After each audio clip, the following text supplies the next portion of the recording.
नमस्कार. संवादच्या आजच्या आपल्या कार्यक्रमामध्ये भैयूजी महाराजांबरोबर काल जो आपण संवाद साधला होता तो आज पुढे चालू ठेवणार आहोत. नमस्कार. वंदन. या संपूर्ण दिनक्रमाविषयी तुम्ही सांगितलं, ज्या तुमच्या आराध्य दैवत आहेत तीही तुम्ही सांगितलीत. संसारी राहून आध्यात्मिक साधना करणं आणि सामाजिक काम करणं आणि त्याच वेळेला शेतकरी म्हणून जीवन जगणं, या सगळ्या गोष्टी तुम्ही ज्या दिवसामध्ये करता तो दिवस सकाळी किती वाजता सुरू होतो आणि किती वाजता संपतो ते तुम्ही सांगत होता आणि तिथे आपला कालचा कार्यक्रम संपला. मग सकाळी उठल्याबरोबर 3:30 वाजता 3:30 वाजता उठल्यानंतर मग पहिले हे 5 आराध्यांचा मी करतो. ते केल्याबरोबर मग थोडा वेळ माझा योग साधण्याचा वेळ असतो. ते झाल्याबरोबर आई वडिलांसाठी सोबत काही वेळ मी घालवतो. तेवढ्यात माझी 5 वर्षाची कन्या आहे, तिचं नाव कुहू आहे आणि तिची उठण्याची वेळ होते, शाळेत जाण्याची वेळ होते. जर तुम्ही एक चांगले वडील म्हणून राहू शकत नाही आणि जर तुम्ही चांगले वडील होऊ शकत नाही तर तुम्ही एक चांगला माणूस म्हणून होऊच शकणार नाही. म्हणून मी बाहेर काय आहे, माझं जीवन बाहेर काय आहे ते तिला माहित नाही. मी तिच्यासाठी एक मित्र आहे, एक मी तिचा मार्गदर्शक आहे,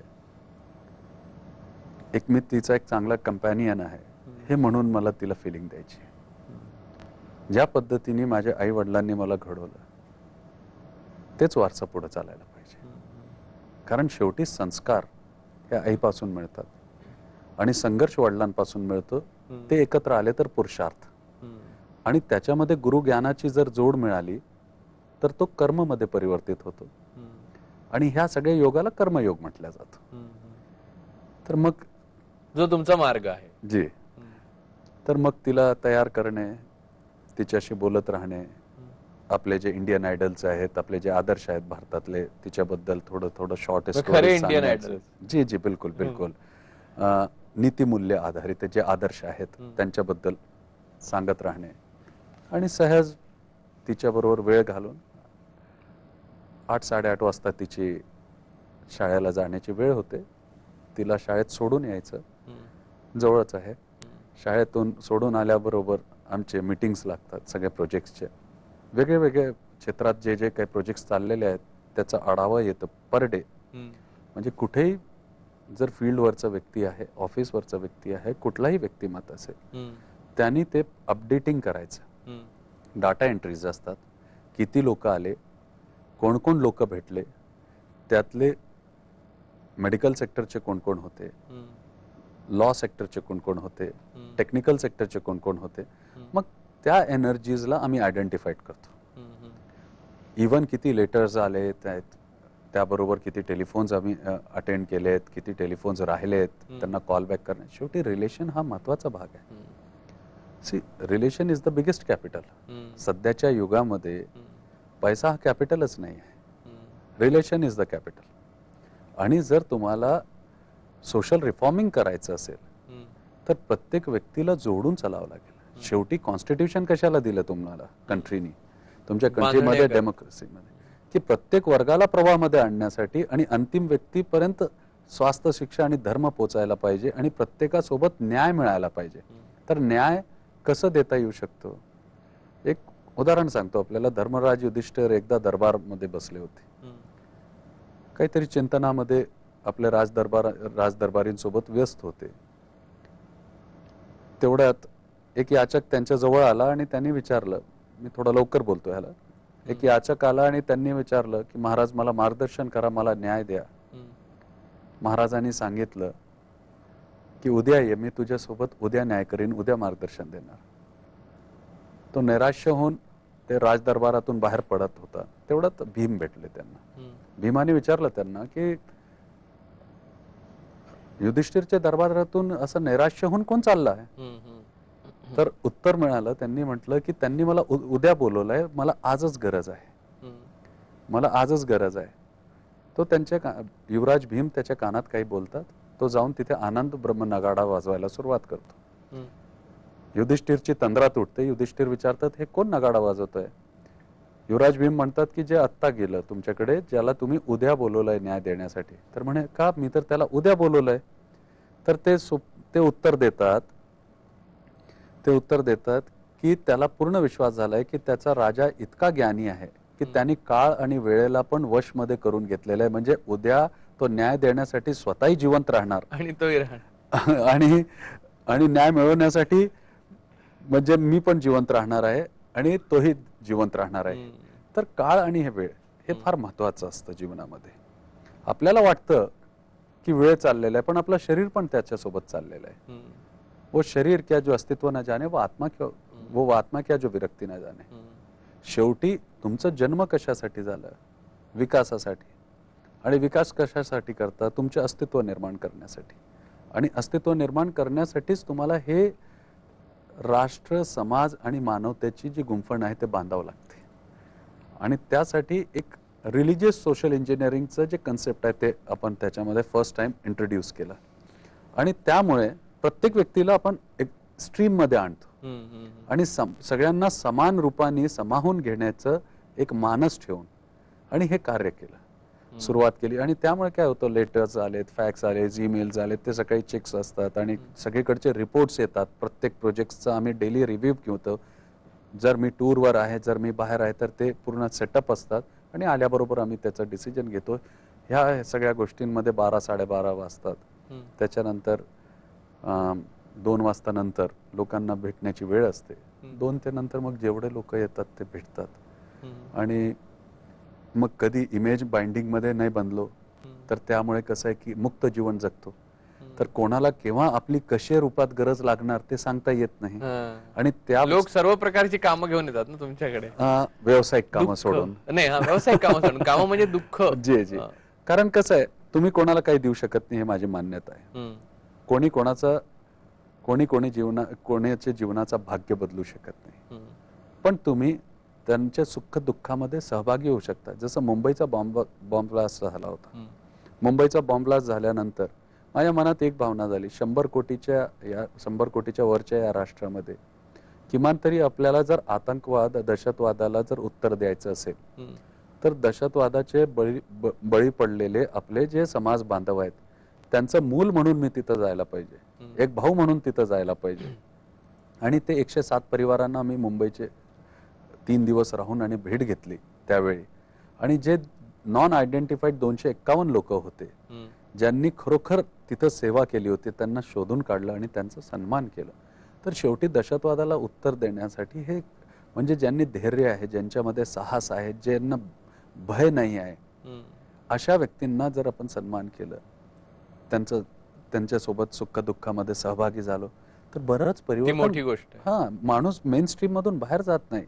शेवटी विद्रोह, आज प्रत्येक माणूस विद्रोह करतोय. सामाजिक क्रांतीचा विद्रोह होत नाहीये. सामाजिक क्रांतीसाठी कोणी विद्रोह करायला तयार नाही. जे समाजामधलं पसरलेलं, जे आज जर बघितलं की आज सगळ्यात मोठा चॅलेंजेस कुठे, स्प्लिट पर्सनॅलिटीवर. आज प्रत्येक संबंधामध्ये एक अविश्वास, एक संदेहाची दृष्टीने बघितल्या जातो. त्याचं मूळ कारण काय? आता त्याच्यावर मी तुम्हाला एक विचारणार आहे, त्याच्या अगोदर एक ब्रेक घेऊया. ब्रेक नंतर संवाद मध्ये आपलं स्वागत. ही जी मानसिक दृष्टीची, मानसिक पातळीवरची जी नकारात्मकता समाजामध्ये मोठ्या प्रमाणावर दिसते, काय कारण आहे त्याचं मूळ कारण कसं आहे की भौतिक स्तर आणि आत्मिक स्तर हे 2 स्तर असतात जीवनामध्ये. जेव्हा आत्मिक स्तर भौतिक स्तरावर प्रभावी होतो तर त्याच्या माध्यमातून कर्तव्य आणि उत्तरदायित्वाला पार पाडल्या जातात. हे आत्माला आपण सगळे शास्त्र, धर्मशास्त्र हे म्हणतात की आत्मा आहे, अजय आहे, अमर आहे, अखंड आहे, पण आपण कधी आत्म्याला पाहिलं नाही, त्याची अनुभूती घेतली नाही. पण आपण एक गोष्टीला तर अनुभूती करतो, एका गोष्टीची आपण अनुभूती करतो, तो आपला मन. आणि त्या दुसरा आहे स्वभाव आणि तिसरा आहे विवेक. ह्या 3 तत्वाला कोणी नकारू शकत नाही अनुभूतीच्या रूपामध्ये. पण जर बघितलं तर शेवटी हे आत्मतत्व आहे काय, जे विचारांचं जे संग्रहण आहे, जे विचारांची जी साठवण आहे, जे विचारांचं जे केंद्रबिंदू आहे, त्याला आत्मा म्हटलं जातं. म्हणून त्याला आत्मतत्व म्हणून आपण सांगू.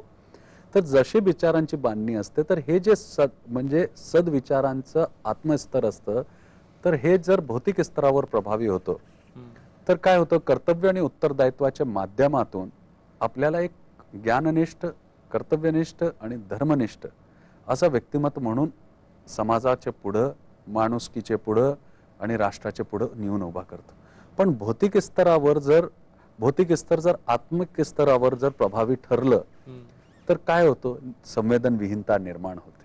आणि आज मूळ जे आपल्याला कारण आपल्याला जे दिसतं, ते कुठंतरी प्रतिस्पर्धाच्या या युगामध्ये आपण बघा की एक आपण बघितलं असेल की मनुष्य एकीकडे देवाला म्हणून मानतो की कुठंतरी सांसारिक आपले जे सांस्कृतिक म्हणजे वारसा आपण घेऊन आलोय म्हणून आपण त्याला घेऊन चाललेलो आहे, एक आपले परंपरा चाललेली आहे, कुठंतरी भावना आहे, हे सगळ्या गोष्टी तो मान्य करतो, तरी वाईट कर्म सोडतो का, कधी स्वतःचं चिंतन करतो का, ह्या सगळ्या गोष्टीचं म्हणजे वेळ अभावी आहे, पण तरी थोडक्यात मी आपल्याला सांगतो, हे तरी सोडत नाही. एकीकडे मनुष्य आपल्याला परिपूर्ण बनवत चाललेला आहे आणि इतकं परिपूर्ण करून घेतलेलं आहे की त्यांनी आज बुद्धीचा संघर्ष सोडलं, ज्ञान एका क्षेत्राचं मिळवायचं, मग इतर क्षेत्राचं ज्ञान जर सोडलं तर मग त्या क्षेत्रामधली जी मंडळी असते ती प्रभावी ठरते आणि ती मग शोषण करते. म्हणजे जर तुम्हाला मला आपले जे कंट्रीचं, आपल्या देशातलं जे तरुण आहे त्याला इन्फॉर्मेटिव्ह आणि नॉलेजेबल मोर म्हणजे का बनवायचं आहे की कारण प्रत्येक क्षेत्राचं त्याला ज्ञान असायला पाहिजे, किमान तरी प्राथमिक ज्ञान जरी त्याला स्वरूपाचं ज्ञान असलं तर त्याला कोणी भ्रमित करू शकणार नाही. आज अध्यात्म आणि धर्माचे मधला फरक पण सांगू शकत नाही. समाज व्यवस्था आणि समाज रचना ह्याचा जे स्वरूप आहे आज आपल्या तरुणांना माहित नाही. संविधान आपले देशाचा कॉन्स्टिट्यूशन संविधान काय म्हणतो, त्याच्यामध्ये काय राईट्स आहे आणि काय ड्युटीज आहे, किती लोकांना अवेअरनेस आहे आणि त्याचा परिणाम काय होतो, भारतीय संसदेवर हल्ला होतो आणि 100 कोटीच्या या देशामध्ये कोणी प्रतिक्रिया व्यक्त करायला तयार नसतो.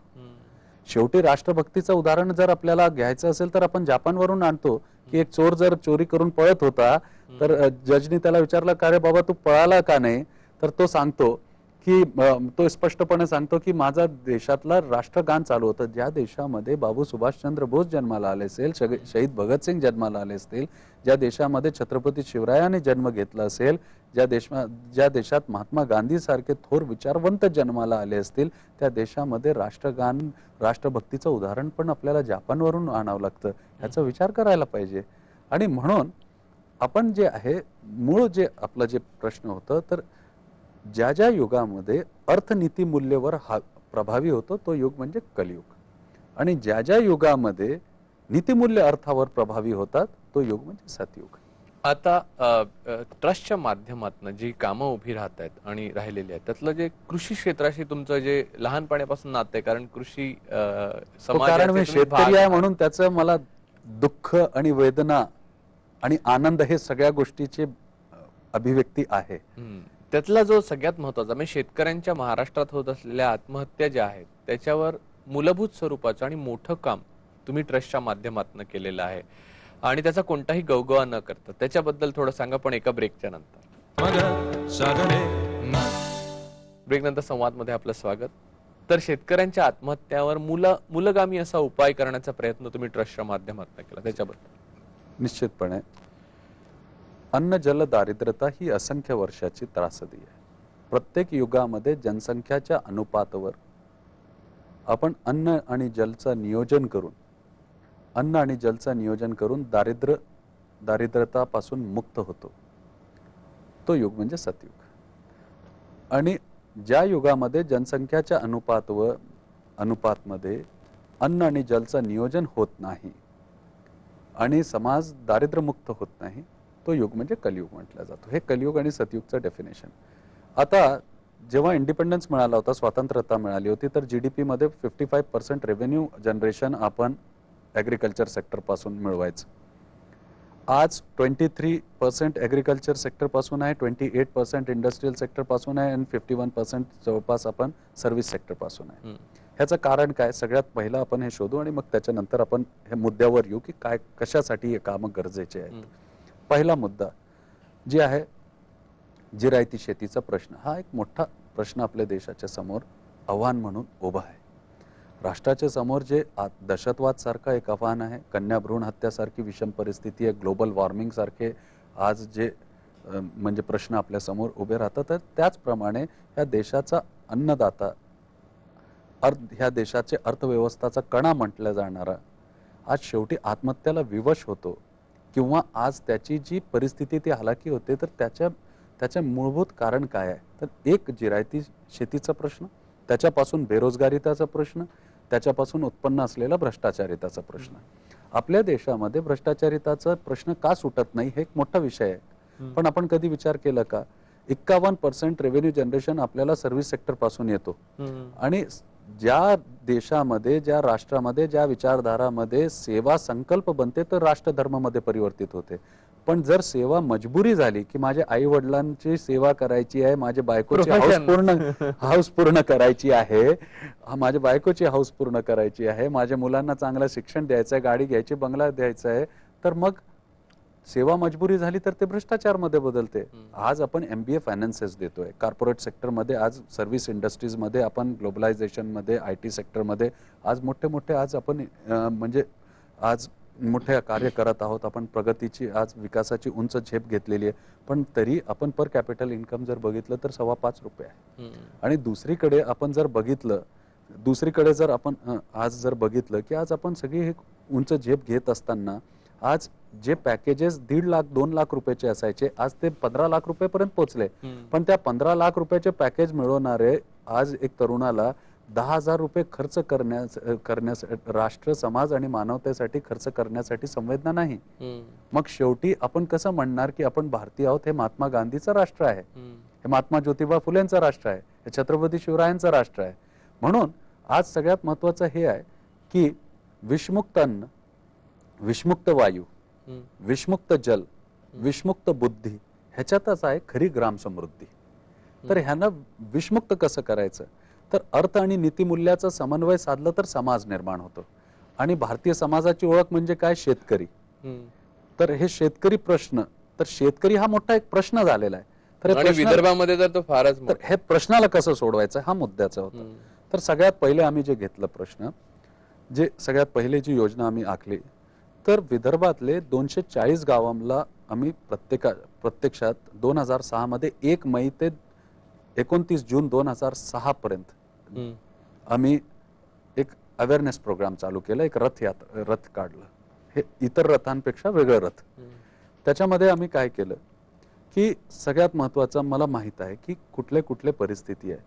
कारण जसं जर्मनीचं डिसिप्लिन तुम्ही लांब टाकू शकत नाही, जसं जपानचा टाइम मॅनेजमेंटची म्हणजे शिवाय तुम्ही कल्पना करू शकत नाही, तसंच आपल्या कंट्रीचा, आपल्या देशातले एग्रीकल्चर आणि रिलिजन शिवाय आपण विचार करू शकत नाही. तर शेतकरी म्हटलं तर हा धर्माशी निगडीत असतोच.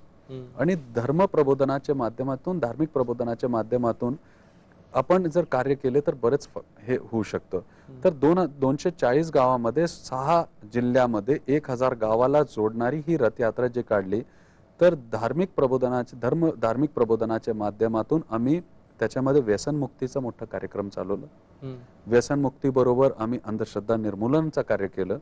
आणि त्याच्याबरोबरच अनिष्टकारी सामाजिक रूढी जे शेतकरी बांधवांना कर्जबाजारी बनवते, म्हणजे एका वर्षी 4 लग्न मुलींचे आले संयुक्त कुटुंबात, उदाहरण सांगतो थोडक्यात.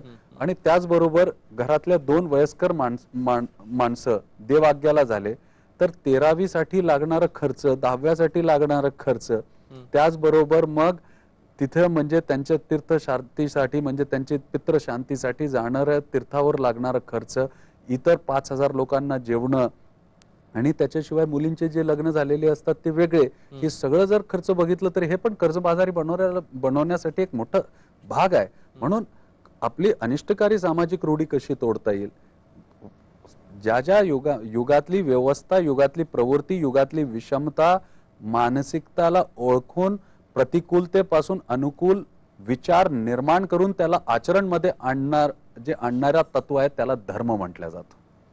म्हणून या युगातला धर्म काय आहे की समाजाला बांधणं आणि त्यातली माणुसकी जिवंत ठेवणं, हा या युगाचा धर्म आहे. मत आणि संप्रदाय हे धर्म नसतात. शेतकरीचं मत आणि शेतकरीचा संप्रदाय त्याची शेती आहे. प्रत्येकाचं मत आणि संप्रदाय आहे आणि सगळे जे काही म्हणजे झगडतात आणि जे काही लढतात ते सामाजिक स्वतंत्रतेला सुरक्षित कसं ठेवता येईल त्याच्यासाठी प्रत्येक क्षेत्रातून ते कार्य होतात आणि हे त्याचा एक भाग आहे. मग त्याच्याबरोबर आम्ही सेक्रेटरीक ठेवलं. सेक्रेटरीक म्हणजे कसं आहे की हे जे सुसायडल मेंटॅलिटी असते ही सायकोलॉजिकल प्रॉब्लेम असतो.